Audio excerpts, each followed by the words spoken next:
Welcome, everyone, to the Unboxing Careers podcast. I am your host, Greg Zakowicz. Have you ever wondered what a screenwriter actually does and how to become one?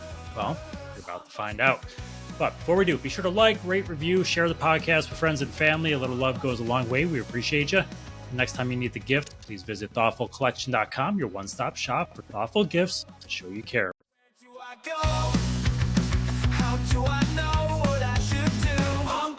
All right, I'd like to welcome to the show Randall Dottin, screenwriter and chair of fine arts at New York Film Academy. Randall, thanks. Welcome to the podcast. Thanks for being here, man. It's great to be here. Happy New Year to you. Thank you so much for setting this up. I'm really excited to talk about the love of my life, screenwriting and filmmaking. So it's great to do it at the beginning of the year. Appreciate you.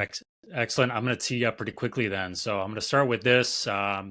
I think most people that go into the entertainment field kind of know at an early age, I could be wrong here, that they kind of have a love for that, the general industry. But let's kind of break down, just for those that maybe have some thought of theater or movies, production, whatever it might be, don't really know what they want to do yet. Break down, if you can, kind of what a screenwriter does, and then maybe give us some examples of projects you might have worked on that could kind of relate that to us.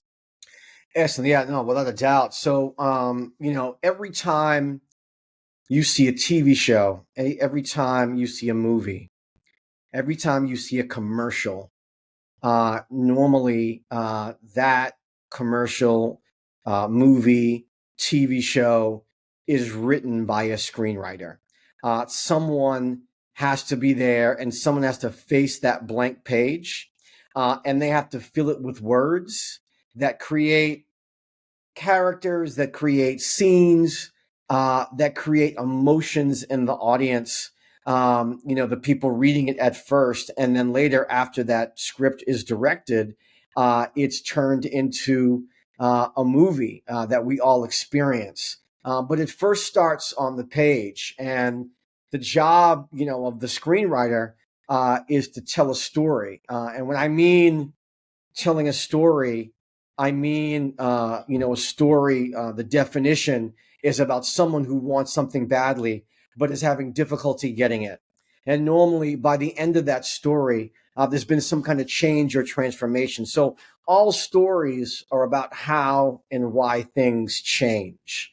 All stories about how and why things change. And so the screenwriter actually creates that world. The screenwriter actually creates that world and fills it with interesting characters and fills it with these stories that people can respond to and dig into, so that ultimately, so that at the end of the day, they're like emotionally moved in this really, really intense experience. And normally what happens is that they learn something, or at the very least, they have a new perspective on something, or they've been made to think about something in a new way. And so that's what screenwriters do. That's the job that we're in.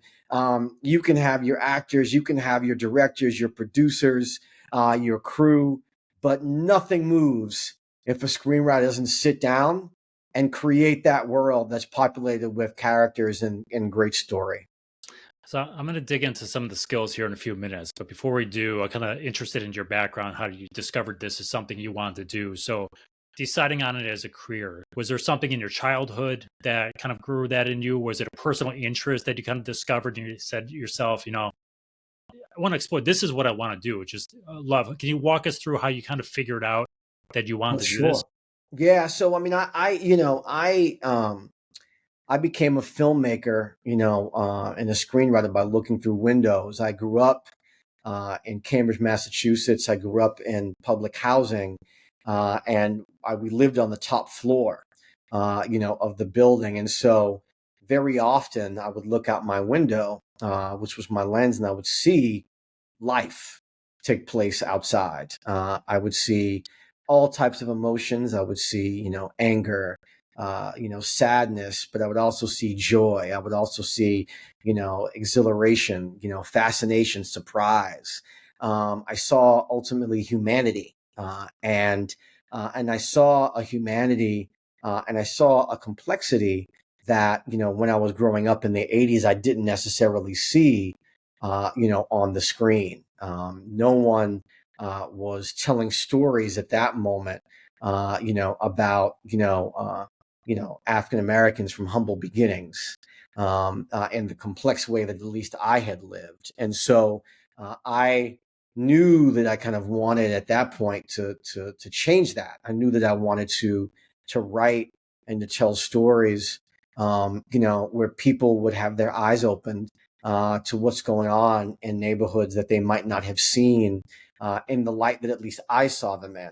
And so in the beginning, I actually, I started off as an actor and a playwright.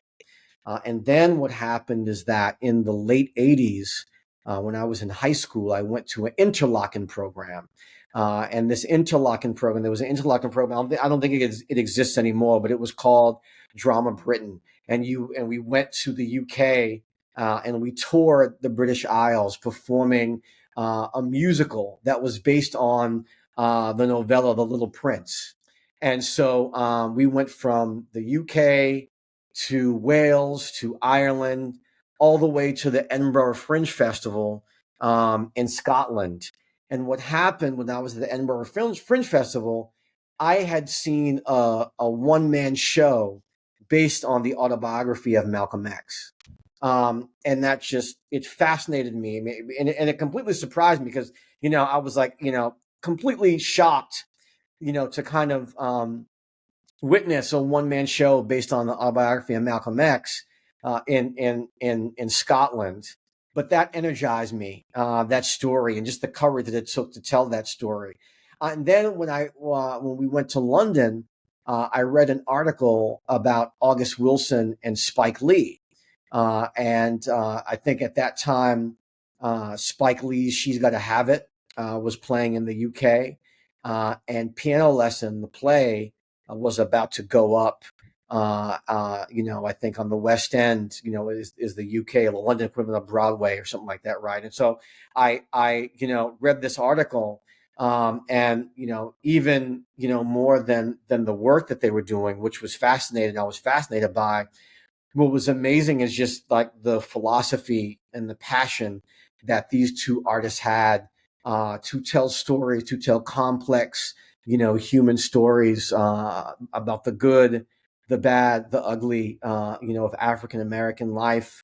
And that also energized me and motivated me because at that point I was thinking that I could be, a writer actor, kind of like Steve Martin, or something like that. But after I read that article and saw the play, the one man show based on the autobiography of Malcolm X, I said, you know what? I want to be behind the camera. I want to be. I want to write. I want to direct. And so that kind of set me off on the journey. And what happened was so interesting is that 5 years afterward, I actually worked as an intern at Spike Lee's company, 40 Acres and a Mule. So it's like How here I great is was that? thousands of miles away reading about Spike Lee, when I was in high school. And then 5 years later, I would be working at 40 Acres as an intern. It was just amazing. And a real testament to the fact that, so very often, you don't choose your stories choose you. It's a great kind of full circle made there that I'm Without a sure doubt. had an amazing feeling for you. I've got a couple questions on kind of your story here a little bit. One has nothing to do with careers whatsoever, but just interest. But you mentioned that you were watching stories unfold in real life, and you said, "Hey, we have this underserved uh, population where stories are just not being told." Right. My immediate thought, and it's just the way I think, would go, "Okay, I'm going to be a documentary filmmaker, right? I'm going to tell stories rather than creating stories, right?" Was there ever any thought when you decided, hey, I want to go into kind of this production field, that Yeah. documentary filmmaking would be the way to go, or did that never even cross your mind? Well, it didn't really cross my mind because I also was watching. I was part of like that Star Wars generation, and so like I was the first one I saw was actually Empire Strikes Back, and so I was incredibly fascinated by fantasy. Okay. And the whole idea that you can use fantasy as a metaphor to talk about other issues that people might not want to immediately talk about if you deal with it and talk about it straight on. And so a lot of my early writings, were fantasy, were about spaceships and laser guns and but with black folks in them. You know what I'm saying? And I Yeah. also, I mean, and it was also like, it was the dawn of hip hop and rap music. And so I kind of combined those two when I started. But I was taking in everything, during that time. I was taking in fantasy. I was taking in, realism from some of the movies that I saw. I was taking in, kung fu movies. Everything, and all that stuff kind of came together, and led me to start writing plays when I started writing. Thank you for that. You mentioned a couple times, so I'm going to assume the answer is probably yes. But have you always been, I don't want to say a strong writer, but have you always been fascinated with writing? Like, was writing always something that just came naturally to you, even as a little kid? That, or was it just something that you kind of fell into? Not fell into, but like from a Right. professional standpoint, you fell into it. Like, hey, you know what? I like this, right? And then you build Yeah. up those I skills from mean, there. right. I mean, look, writing is hard, bro. Writing is like, I don't know if it's ever been easy, but I know that I've had these great moments when I'm writing something when I truly know the characters inside out, and it's a situation where, as opposed to me thinking about as opposed to me thinking about the characters and what they would say at certain moments, I feel like the characters just speak through me. But that typically happens after a process of digging deep into who the characters are. And so I always tell my students, because I practice it myself, when I write, before I write the actual script, I'm, writing things like character bios. And so I'm writing a character biography that starts from, when the character was born and runs all the way up until right before the movie starts. And so, as I write this biography, I'm asking questions about who their parents were, how their parents, shaped, who they are. What were some of their most challenging relationships? What were some of their greatest relationships? What were some of their big victories? What were some of their, big defeats? What do they fear the most? What are their insecurities? If it's a romantic comedy or a romance, I'm in the bios, I'm writing about, what were their early relationships like? How did their early relationships affect their whole philosophy on relationships, as they kind of move forward? So I'm really kind of digging into the character's history with my character bio. I'm also digging into the backstory.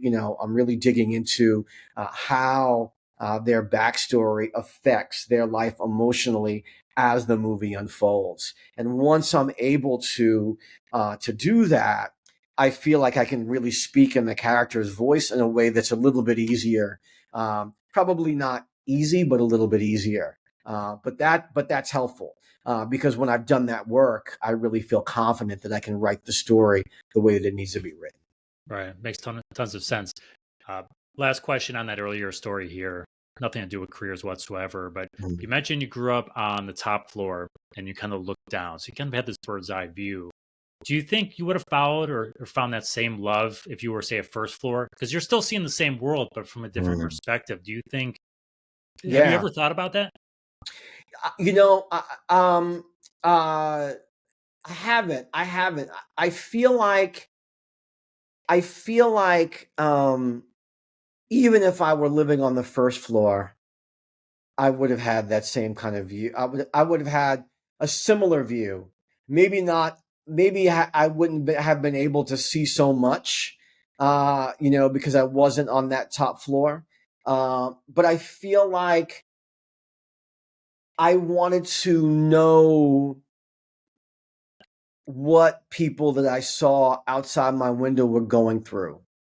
I wanted to know what made them happy, what made them sad. I wanted to imagine as they walked to work, how that experience was, and if they were, and when they came back, what they went through during the course of the day. And when I started to imagine that, that's when I started to think about, writing stories, because it's like, it's being able to take, so much about storytelling is being able to take truth and utilize your imagination to grow the story into something that your audience has never seen before.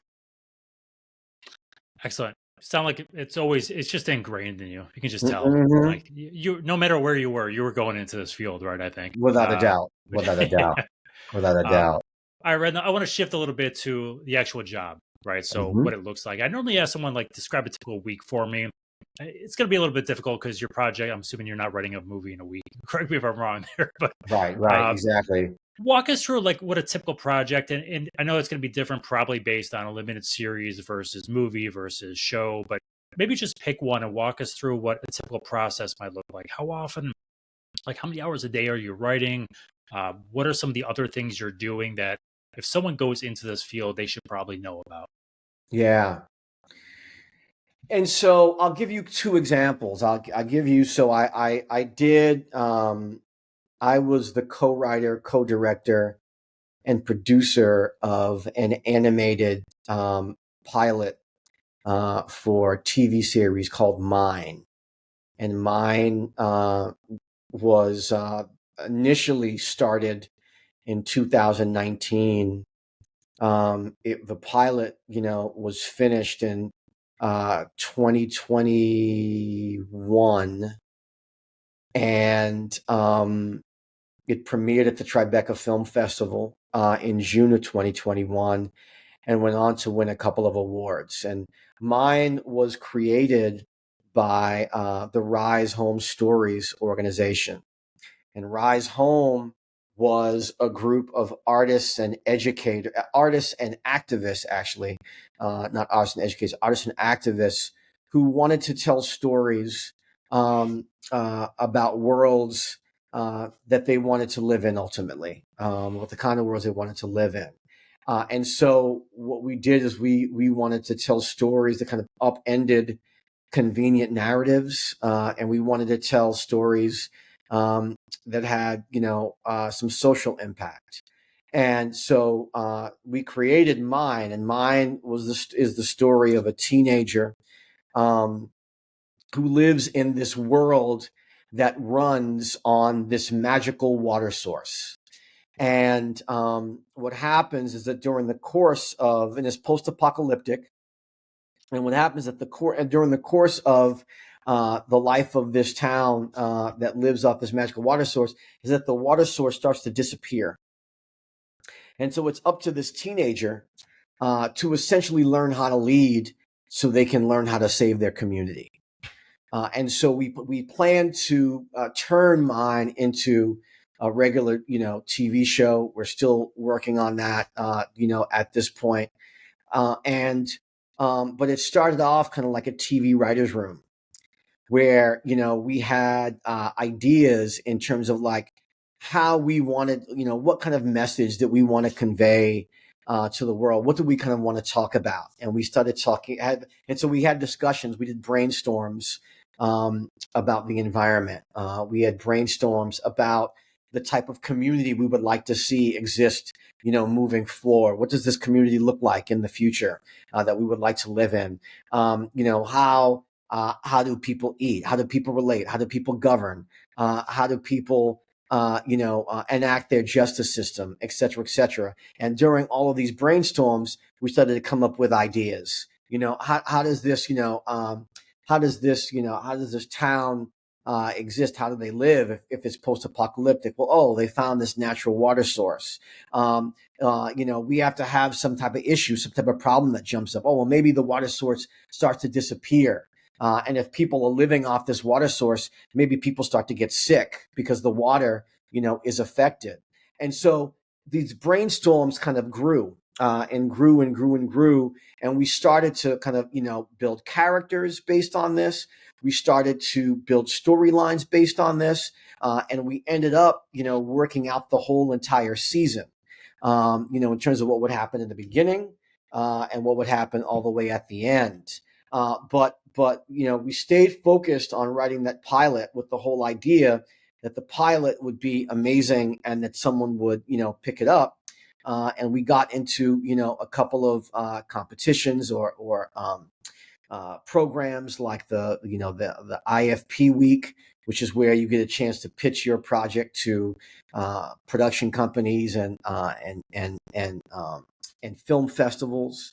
And we started to develop it, even more. And we got to the point where, as a team, because we really operated like a TV writers' room, because there were 10 of us, we operated like a team, and then started to come up with specific plot points or specific story points that built the plot for that pilot episode. And then we had one of the writers write it.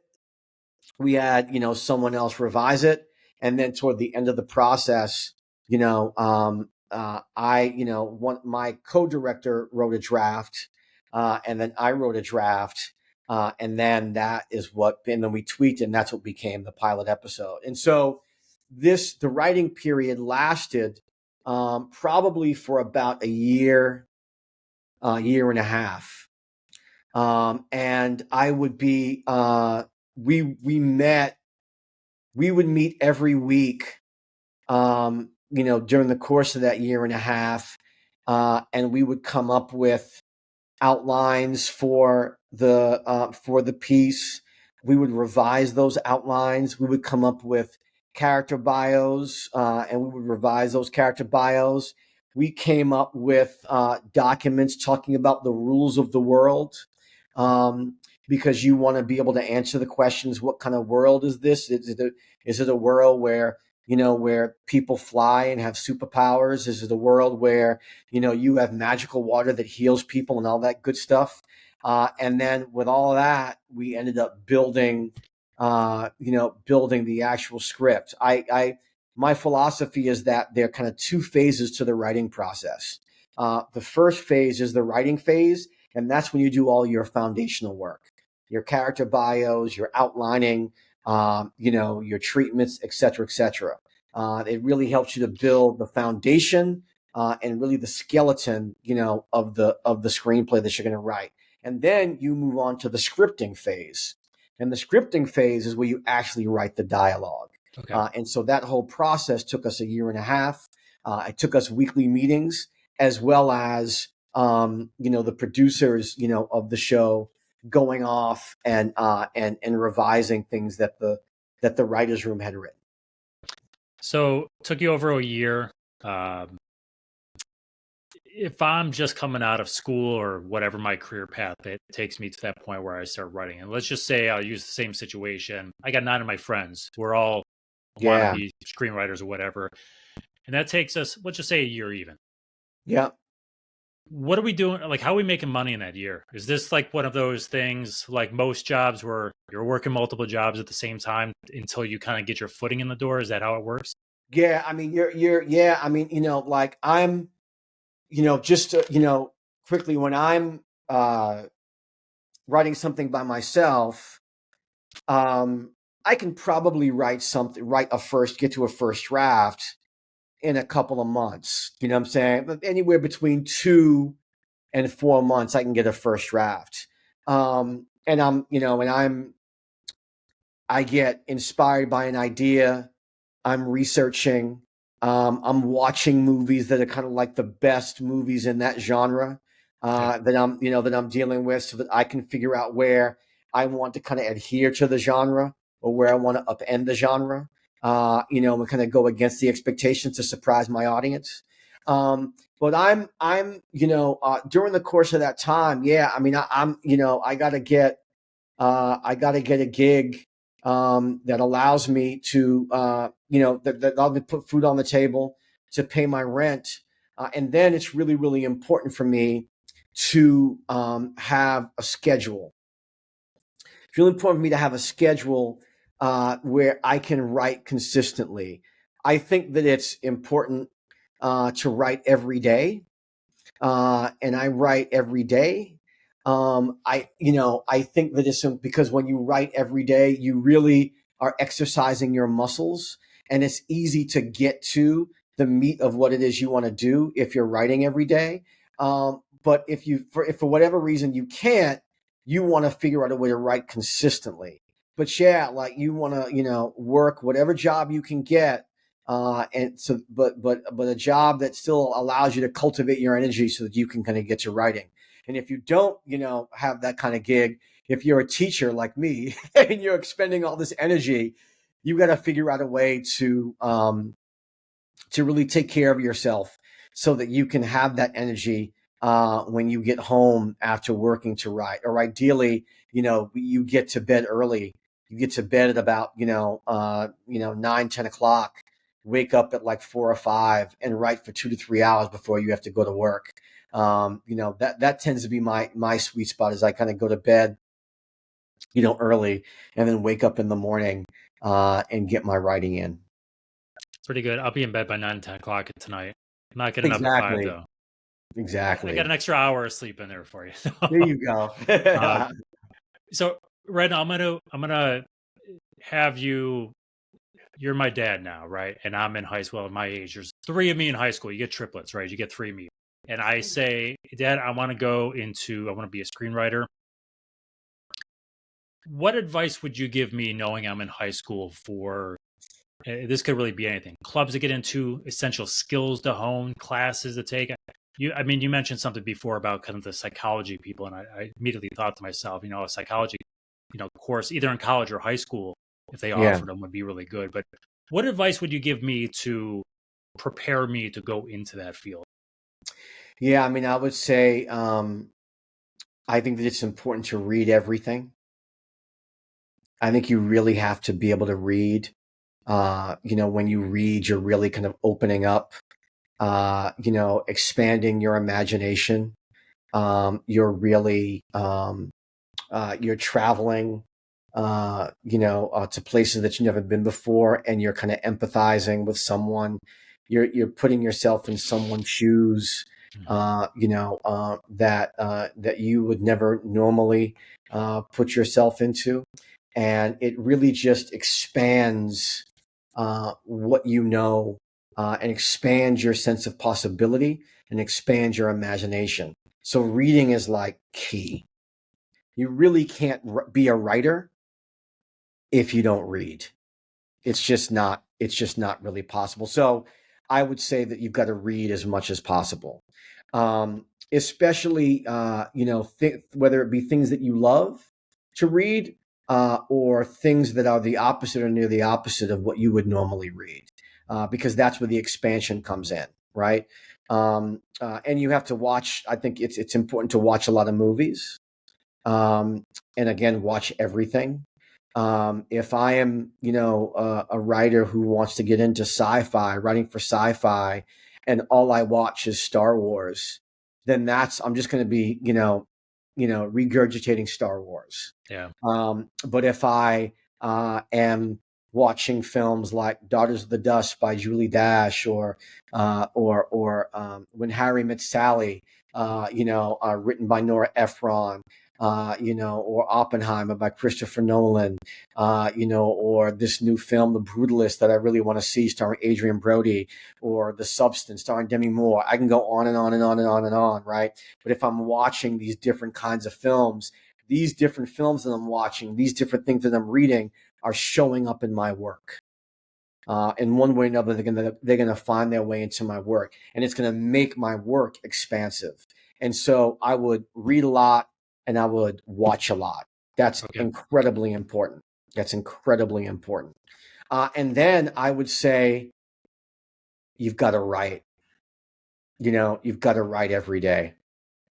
You've got to just write. You got to get it onto the page, because you never know. You never know what you're going to put down on the page until you actually write it. You never know, what rabbit hole you're going to go down until you actually go down that rabbit hole, because your subconscious like starts to work and kind of starts to take over. And that's when what comes out of you surprises you. And so that's what, I would do. There's also there's a great speech that was given by Elia Kazan.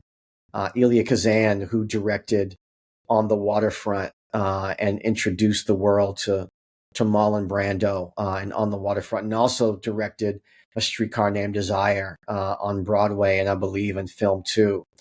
And Elia Kazan gave a great speech about how to become a director. And he talks about how, you have to read a lot, how you have to know history, you have to know psychology, you have to know food and know how different people across the world eat. You have to just be a sponge for learning.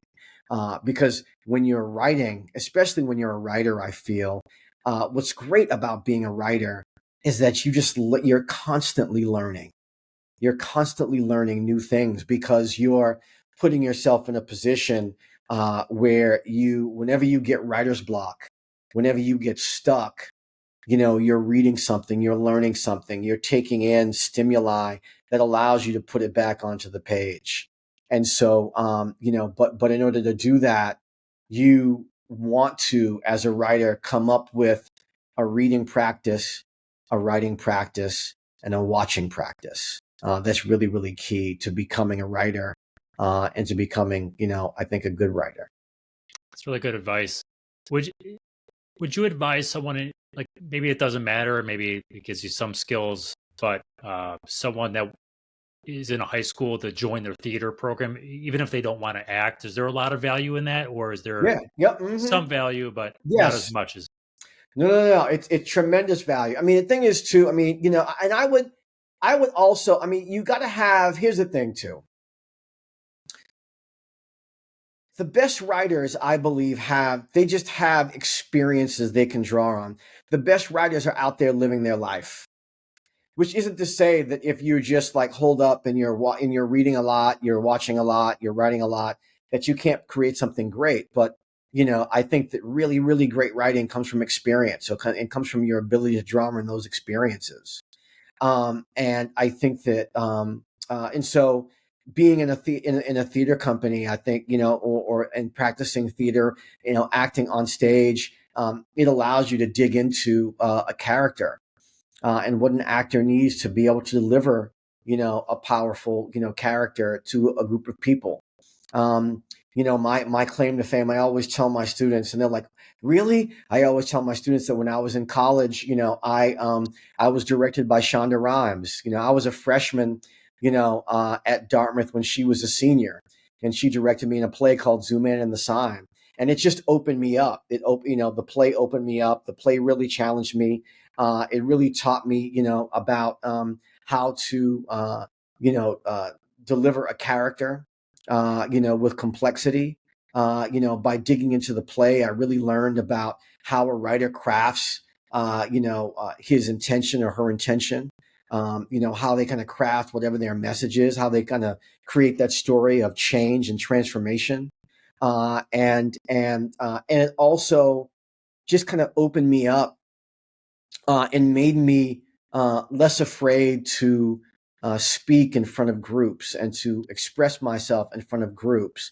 Because so much of what you do as a filmmaker and as a writer to get opportunity is you're pitching your ideas. You're presenting your ideas and what you want to do to people who can give you an opportunity, to make that movie, to make that multi-million-dollar movie, or to make that, couple $100,000 movie. And so the ability, even if you're a shy person, the ability to, get comfortable in front of people and pitch your work, present your work is such an important thing that screenwriters have to learn. And if you're involved in theater, or if you're involved in public speaking or debate, or anything where you have to present something, it gives you an opportunity to get out in front of people. It gives you practice so that when you're, talking to actors, trying to convince them to be in your movie, if you're talking to investors and trying to convince them to give you money for your movie, if you're talking to producers who you're trying to convince, to get you resource for your movie, you'll be in a situation where you're comfortable. And you can not only convey your story, but you can also inspire them to work with you, because that's what you want. You want to be able to kind of build this team of people who can come together and tell this very, very important story that you've been waiting your whole life to write. So I think that if you get involved in any club, I would say just get involved. You know what I'm saying? Find something that you like to do. If it's hiking, do that. If it's, taming wild animals at the zoo, I don't know. You know what I'm saying? Like, go ahead and do it. I'm It's sure there's a giving club you, for it somewhere. yeah, exactly. It's giving you experiences. It's giving you experiences. So I really appreciate you talking about public speaking there, because I've got to imagine some people probably sit back and go, I don't like speaking, but I love writing, and I can do this and I'm going to do that. And they don't, it's like everything, any job in the world, right? There's always aspects to it that you don't really realize until you get into it. And you're like, oh yeah, this is there. Right. You are a professor, so I am going to guess where this answer is going to go. So I'm going to try to frame this in a slightly different way. The value of film school, I think screenwriting is one of those things where it's kind of like acting. You don't need to go to school, but there's a lot of benefit to going to study the craft and the trade. Can you give a couple examples or kind of nuggets of, hey, you don't have to, but like if I was your son, would you tell me to go to film school? And if so, why? Maybe that's the best way to answer it. Yeah. And so, look, the thing is that there are 1,000 times 1,000 different ways of making your way into the industry. There's no one way of making your way into the industry. And so whoever tells you that there's only one way is lying, or they don't know what they're talking about. I like film school, and I'm a fan of film school for 3 reasons. When you go to film school, you're immersing yourself in the practice of making films. You're just living it, you're breathing it, you're drinking it, you're swimming in it, you're just immersed in it. And it has this opportunity to multiply your enthusiasm, to multiply your knowledge, and to multiply your imagination. And so that is, it's so incredible to be in film school and just being immersed with where it's like, that's the only thing that I have to do is get up every morning and make movies. Like, what a joy is it to be able to do that? It's great. I mean, you're completely immersed. 2, when you are in film school, you are surrounded by a network, of creative minds. I always tell my students that 90% of the jobs that I got, out in the industry have been a result of me building relationships with my classmates. Okay. 90%, including the animated show that I, wrote and, co-directed and produced. This job that I'm in right now as the chair of the film arts department is a result of, one of my classmates, who was like, hey, I know you're looking for work. Why don't you try New York Film Academy? Oh, okay. They got folks over there. Yeah, I'm already teaching.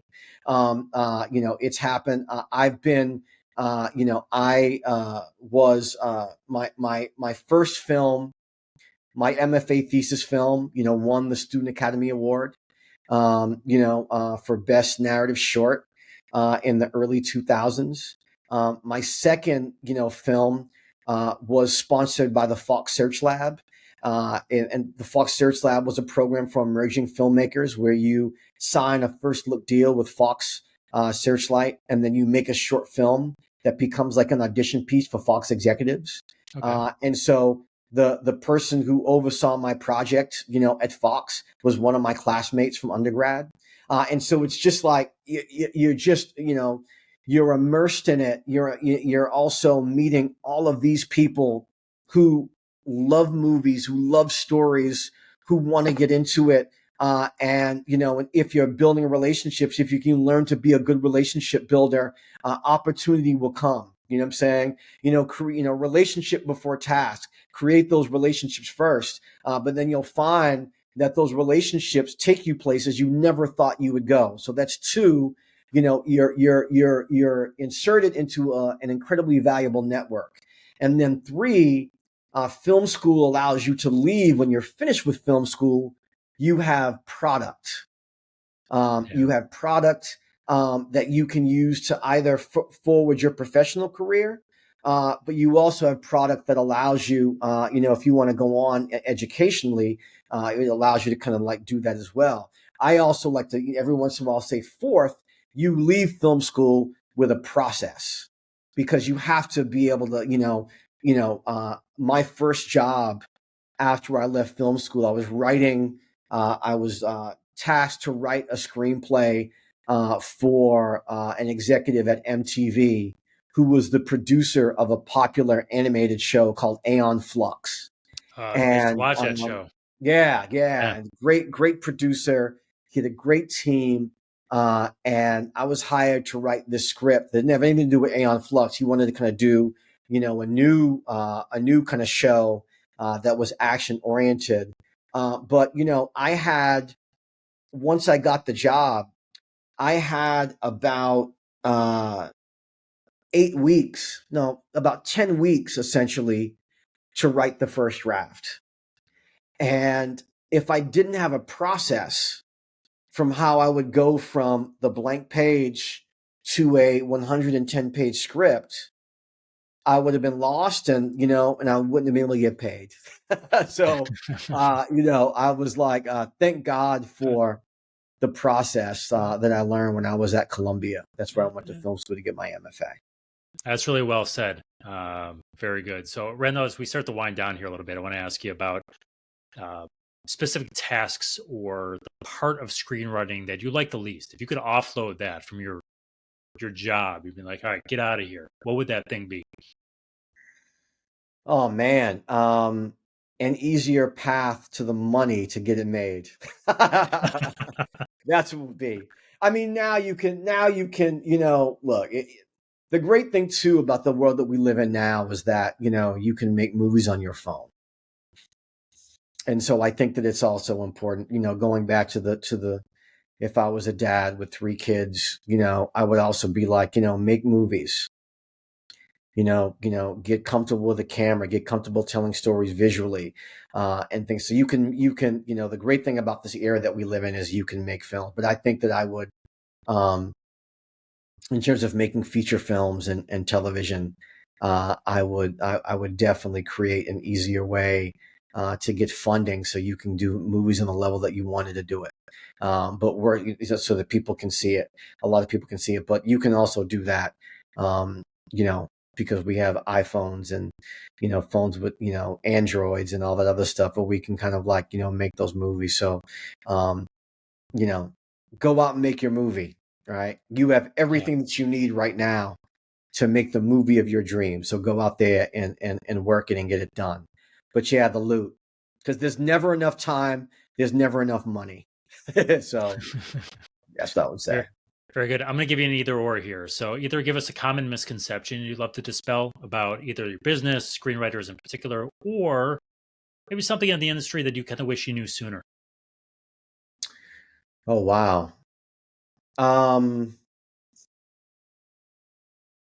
What was the first one? The first one was Common misconception. Misconceptions. And I always kind of frame it like, I think about a screenwriter cocktail party. Like you get a bunch of lawyers around the cocktail party, right? And you joke around the common jobs, Yeah. common jokes. Are there screenwriter jokes? I don't know. Shucks. Well, yeah. I mean, being a writer is like having homework every day for the rest of your life. You're not selling it. You're not selling. That's. I mean, that's what it is. That's what it is. I mean, I think that you're often going to get have any writer's going to tell you that writing a screenplay is very hard. All right, that writing a screenplay is very, very difficult, and it's one of the most difficult things to do. I think writing a screenplay is one of the most difficult things to do in film. Okay. The other side of that, because you're starting with a blank page. If you're a director, you have a, you can get yourself a script, or a producer got to get a script. But if you're a writer, you start with that blank page and you write. It's hard. But what I love about screenwriting is that I get to do this. What I love about screenwriting is that you know, I don't choose the stories choose me. And I get the opportunity to create worlds out of nothing. I get the opportunity to move people, to make people laugh, and to make people cry from words that I've written on a page. I have the opportunity to change people's minds, to offer a new perspective, to have them sit or wear the shoes of someone that they didn't think they would ever wear the shoes of, and learn something as a result of that. Right? There's nothing more powerful in the world than a good story. And so, it's definitely a challenge, and it's always going to be a challenge if you're a writer. But the great thing about being a writer is that we get to do this. And that's, for me, that's the ultimate joy of it all. I was just going to say, is that the most rewarding part of your career? Without a doubt. Yeah. Without a doubt. Without a doubt. Yeah, there's Excellent. no better, feeling for me than like having somebody, like I remember, my first movie, my movie, my MFA thesis film won the Student Academy Award, and was on HBO for 2 years. And I remember someone had seen my second short film at a festival, and somebody walked up to me and was like, you know what, I love this movie, but I saw your first movie. And my first movie was called Alike. It was about two brothers from the opposite end of the social spectrum. One brother is a corporate executive and one brother is an ex-convict. And the corporate executive picks up his brother from prison on the day of his release. But the only thing is that he hasn't seen his brother in 4 years. And so the movie is all about their ride home and their struggle to overcome and to resolve their estranged relationship. And I had at this festival, I had somebody walk up to me and say, I saw your movie, and after I saw your movie, I was so moved that I decided to write my uncle, who was in prison, who I haven't communicated with in like 10 years. Wow. And I wrote a letter, and now we're talking to each other, and we have a relationship where we didn't have one before. And that's the power of storytelling. That's such a great story. That really is. Yep. It's got to make you feel amazing. Yeah. So it's like we get to do this. We get to do that. We get to inspire people in these profound ways and take them to places we never thought that they would go. And that's such a gift, and such a reward. Randall, you've been very generous with your time today. I certainly do appreciate that. Can't cover this whole topic in the amount of time we did, so we'll kind of leave it at this. What, if anything, that maybe I neglected to ask you that for someone going into this career you feel is super important for them to know? Yeah. I think that here's the thing. I think that you have to get training. That training does not need to be at an institution like a film school, but you have to get training in one way, shape, or form. So go out there and get your training. Whether that's, like how Quentin Tarantino did it, where he worked at a video store, where he watched a ton of movies, where he read a whole bunch of novels, especially Agatha Christie. That's Agatha Christie novels is how, Tarantino kind of came up, with the nonlinear structures that he's famous for. So Tarantino just wasn't watching films and being a film geek. He was also an avid reader. But he also wrote, but that was his training ground. So you got to get your training. You got to get your training, whichever way you can get it, but go out there and get it, and just get out there and just do the work. You know what I'm saying? Don't make any excuses. just get out there and make your movie, write your movie. Of course, I'm chair of the film arts at New York Film Academy, so I would love for you to come and take classes with us. You know what I'm saying? We offer online and in-person classes, et cetera, There you et go. cetera, et cetera, et cetera. But you've got to get your training, and you've got to, put yourself in a position to do it now. Don't wait. Do it now. Don't wait until you're smart enough. Don't wait until you have enough money. Don't wait for the perfect situation. Don't wait for anything. Do not wait. You want to aggressively and assertively go toward your goal of becoming, of being a filmmaker, right?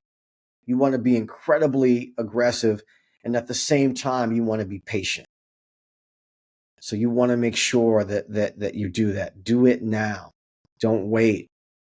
Use your phone and make films. You have to, put your stuff on TikTok and Instagram, but start making movies now, because you don't know where it could lead. And if you consistently do it, it'll probably lead you to someplace great.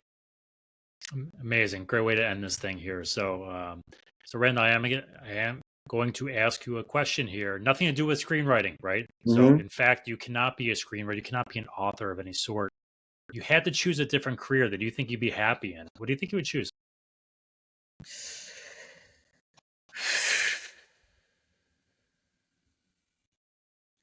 I don't even know. I mean, I guess I would probably teach something like English, Okay.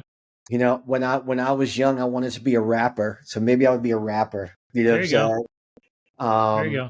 But that's still storytelling. So, something like that. I would either be teaching English and literature, or, you would see me, rapping, on your favorite radio station. You can create the niche, a rapping teacher. I should get started. I got to do it. I got to do it now. You know what I'm saying? I got to do it now. There you go. Exactly. Don't wait. Exactly. That's right. Don't wait. Randall, it was a pleasure having you today, man.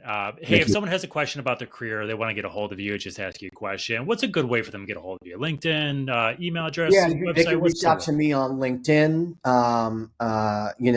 Randall Dottin. I'm also on Instagram as the same.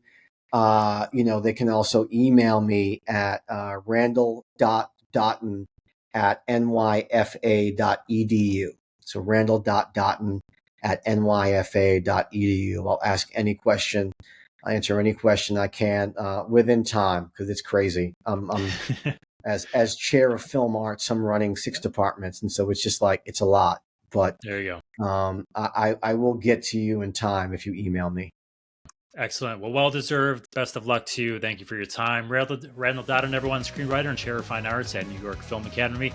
Hope you enjoyed today's episode. If you want to explore other careers or share yours with us, please visit our website to find out more. Learn how to talk one of these days. Until next time, be kind to one another.